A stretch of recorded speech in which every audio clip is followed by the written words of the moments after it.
First of all very good morning to all. अब आपको बताने वाला हूँ एक बहुत ही इंपॉर्टेंट टॉपिक के बारे में जिसका नाम है एमिनोट्रोलाइट। न्यूट्रोलाइट का को एंजाइम क्यूटेन विद सिट्रस कॉन्सेंट्रेट। इसके बारे में कुछ बहुत ही इंपॉर्टेंट इन्फॉर्मेशन मैं रिवील करने जा रहा हूँ क्योंकि आप सभी लोगों को शायद से नहीं मालूम है। बहुत ही इंपॉर्टेंट न्यूट्रिएंट है हमारी पूरी लाइफ के अंदर, जो हमारी लाइफ के अंदर पूरा जो हमारी बॉडी है उसके सर के बाल से लेकर पैर के टो तक, ठीक है, जो हमारे सेल टिश्यू के लेवल है, राइट, उस सेल टिश्यू के लेवल में जो प्रॉब्लम्स चल रही है समय समय के रिस्पेक्ट में, एजिंग के रिस्पेक्ट में, एज फैक्टर के रिस्पेक्ट में, उसके बारे में कुछ यहाँ पर बताने वाला हूँ कि क्या है। सबसे पहले बात करते हैं coenzyme Q ten with citrus concentrate के बारे में। है क्या ये, वैसे बेसिकली बात करते हैं, उसके बारे में बात करूंगा कि इसके जो इंपॉर्टेंट पॉइंट्स है वो क्या क्या है। नंबर सबसे इंपॉर्टेंट चीज़ है कोएंजाइम क्यूटेन। आपकी बॉडी के अंदर जितने भी सेल टिश्यू है, जो सेल टिश्यू के लेवल पे जो प्रॉब्लम्स हैं, ठीक है ना, जो डिजीज आ रही हैं उसको क्योर करता है पहले तो, number one. Number two point बताऊं तो सेल टिश्यू के लेवल पे जो कि सेल टिश्यू लेवल कहीं ना कहीं डिग्रेड हो रहे हैं समय समय के रिस्पेक्ट में, डिग्रेडेशन मोड में आ रहे हैं, उनको दोबारा फिर से रीएक्टिवेशन मोड में लाता है। मतलब क्या, उसको दोबारा से रिवाइटलाइज करता है, री एनर्जाइज करता है, सस्टेन करता है उनकी एनर्जी को, ताकि जो आपके माइटोकॉन्ड्रिया या आपका जो power house of the cell है न्यूक्लियस के बेसिस पे, वहां से आपको कहीं ना कहीं क्या करता है, रिफाइनरी में मदद करता है, रिफाइनिंग करने में मदद करता है, सेल टिश्यू को दोबारा फिर से एनर्जाइज करता है, बूस्ट करता है, उनके मेटाबॉलिज्म को बूस्ट करता है, दोबारा फिर से उनको न्यूट्रलाइज नहीं करने देता। क्योंकि कभी कभी क्या होता है, सेल टिश्यू लेवल न्यूट्रलाइज होते रहता है समय समय के साथ, जिसकी वजह से क्या होता है हमारी बॉडी के अंदर न्यूरॉन्स लेवल पे, सेल टिश्यू के लेवल पे, स्किन लेवल पे, ठीक है ना, और हर एक पर्टिकुलर ऑर्गन्स के रिस्पेक्ट में कहीं ना कहीं कुछ ना कुछ प्रॉब्लम हमारे पास आती रहती है। ठीक है, बताऊंगा आगे क्या प्रॉब्लम हो रही है, वो क्या ऐसा पर्टिकुलर बहुत इंपॉर्टेंट फैक्टर पॉइंट है जो हमारे पास बार बार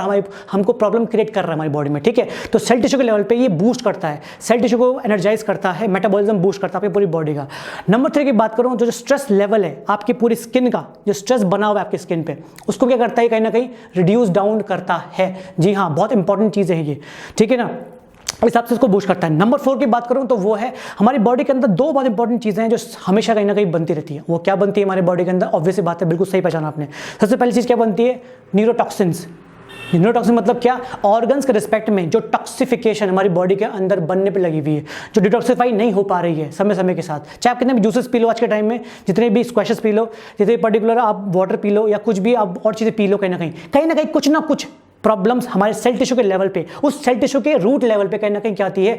वो जो टॉक्सिन्स हैं हमारे, और प्लस साथ में क्या फ्री रेडिकल्स हमारे पास है, वो कहीं ना कहीं क्या होते हैं, अंदर बहुत ज़्यादा फंसे हुए होते हैं। किसके अंदर फंसे हुए होते हैं, सेल टिश्यू पे, जिसके बिहाफ में हमारी बहुत ज़्यादा क्या होती है, एनर्जी रिवाइटलाइज नहीं हो पाती है, और हमारी बॉडी के अंदर किसी न किसी सेल टिश्यू के लेवल पर कुछ ना कुछ बीमारियाँ आती रहती है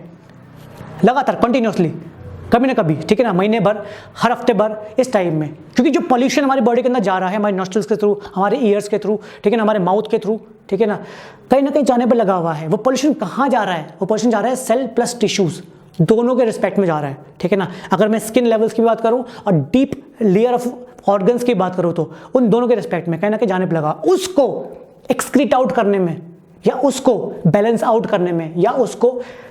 फ्लश करने में आपकी बॉडी से मदद करता है। जी हाँ, बहुत इंपॉर्टेंट फैक्टर है ये, क्योंकि तभी तो आपका मेटाबॉलिज्म बढ़ेगा, तभी तो आपके सेल टिश्यू के लेवल के बेसिस पे कहीं ना कहीं क्या होंगे, जो टॉक्सिफिकेशन लेवल बढ़ा है, जो डिटॉक्सिफाई नहीं हो पाया है, तभी तो डिटॉक्सिफाई हो पाएगा इसके बेसिस पे, तभी तो आगे वो कुछ हो पाएगा, समझ रहे हो। तो कोएंजाइम क्यूटेन का ये 3 से 4 काम तो ये हो गए। नंबर 5 जो मैंने स्टार्टिंग में भी थोड़ी देर पहले बात करी, वो बहुत इंपॉर्टेंट पॉइंट है। वो क्या पॉइंट है, अगर ये सेल टिश्यू के लेवल को दोबारा फिर से री एनर्जाइज कर रहा है, रिवाइटलाइज कर रहा है, रीजनरेट करने पे लगा हुआ है, दोबारा फिर से री एनर्जाइज करने पे लगा हुआ है, और एक एनर्जी सस्टेन करने पे लगा है बॉडी के अंदर, ताकि सेल टिश्यू के लेवल जो मल्टीपल सेल्स बन रहे हैं कहीं ना कहीं, उसका जो क्या है, जो कैंसरस सेल्स को भी कहीं ना कहीं अगर रिड्यूस आउट कर रहा है, लेकिन उसके साथ साथ समय समय के रिस्पेक्ट में एक बहुत ही इंपॉर्टेंट फैक्टर यहाँ पर जनरेट कर रहा है, जिसका नाम है क्या है, ऑब्वियस बात है, बिल्कुल ठीक समझा आपने, anti ageing, that is reverse ageing. जी हाँ, अब आप बोलोगे यार ये तो बहुत ही बड़ा टर्म बोल दिया आपने, ये तो इतना सप्लीमेंट, छोटा सा कोएंजाइम क्यूटेन सिट्रस कॉन्सेंट्रेट क्या रिवर्स एजिंग करेगा, बिल्कुल सही बात है। ये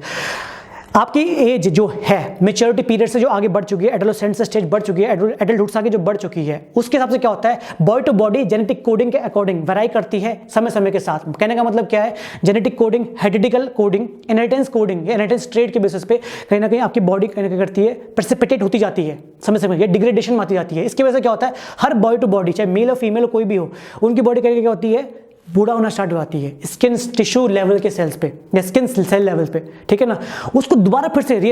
एनर्जाइज करने के लिए,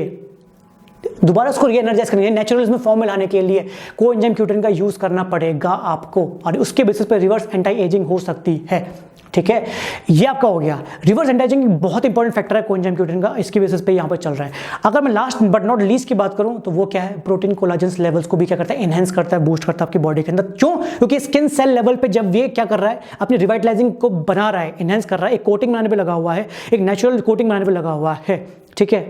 तो उसके बिहाफ में क्या हो रहा है आपके पास, ऑब्वियस बात है रिवर्स एंटाइजिंग तो हो ही रही है, लेकिन प्रोटीन कोलाजन लेवल्स के रिस्पेक्ट में भी कहीं ना कहीं बनाएगा, समझ में आ रही बात, उसके रिस्पेक्ट में कहीं ना कहीं बना रहा है। तो दोनों का क्या है, एक बैलेंसमेंट है यहाँ पर, रिवर्स एंटाइजिंग भी हो रही है, प्रोटीन कोलाजन लेवल्स भी इनहेंस हो रहे हैं, इंक्रीज होने पर लगे समय समय के साथ, ठीक है, ताकि आपके अंदर जो टॉक्सिफिकेशन लेवल्स है वो भी डिटॉक्सिफाई होते रहे और आपकी बॉडी बूस्ट होते रहे सेल टिश्यू के लेवल पे, ठीक है ना। तो ये कुछ पॉइंट है वापस कोएंजाइम Q10 के लेवल पे, जिसके बेसिस पे ये काम कर रहा है सिट्रस कॉन्सेंट्रेट के रिस्पेक्ट में, ठीक है। सबसे बड़ी बात साथ में क्या है कि कोएंजाइम Q10 को आप ब्रेकफास्ट के बाद एक पिल ले सकते हो, उसकी बहुत इंपॉर्टेंट है, आप ले सकते हो, कोई दिक्कत नहीं, मेल फीमेल कोई भी हो, 18+ का हो, 18 से थोड़ा कम भी तो कोई दिक्कत चलेगा, चलता है, कोई दिक्कत नहीं है, कोई ऐसा हार्मफुल इफेक्ट्स नहीं है, साइड इफेक्ट कुछ भी नहीं है, प्रिजर्वेटिव कुछ भी नहीं है, आप आराम से ले सकते हो, कोई दिक्कत नहीं है, ठीक है। Thank you so much and have a nice day, good bye, thank you.